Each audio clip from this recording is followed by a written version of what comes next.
আজকাল মানুষ সব খায়, কিচ্ছু বাদ দেয় না। ফুলের পকোড়াও বানিয়ে খেয়ে নিচ্ছে, কিন্তু সেটা ভগবানকে অর্পণ করে। তো কেমনভাবে ফুলের পকোড়াটা বানিয়েছি চলো দেখে নাও। এটা হচ্ছে শাপলা ফুল, যেটা আমি প্রথমে ডাঁটার থেকে আলাদা করে নিয়েছি, একটু ডাঁটি ডাঁটি রেখে দিয়েছি ফুলের সাথে। আর ভেতরে এই যে হলুদ বা ইয়েলো রঙের যে পাপড়িগুলো, ওগুলো ফেলে দিতে হবে।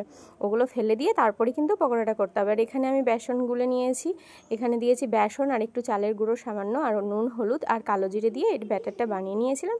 এরপর গোটা গোটা ফুলটা, ওই যে ভেতরের ইয়েলো পাপড়িটা ফেলে দিয়ে এটাকে পুরো গোটা অবস্থাতেই আমি এরকম করে বেসনে চুবিয়ে এটাকে তেলে এরপর ভেজে নেব ভালো করে। আর একবার করে মানে হাই ফ্লেম আর একবার করে লো ফ্লেম দিয়ে ভালো করে ভাজতে হবে, নাহলে ভেতরটা কাঁচা রয়ে যেতে পারে, সেই জন্য।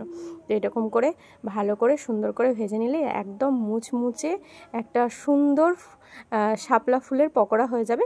আবার অনেকেই আছে যেটা শুধু এরকমভাবে গোটা গোটা ফুল দিয়ে ভাজে না, পাপড়িগুলো, ওই যে হোয়াইট পাপড়িগুলো মানে সাদা পাপড়িগুলো ছাড়িয়ে নিয়ে ওগুলো পকোড়ার মতো করে মানে করতে পারো। কিন্তু আমি আজকে একটু গোটা গোটা ফুলের পাপড়ি মানে পাপড়ি না ছাড়িয়ে গোটা গোটা ফুল দিয়ে ভাজলাম।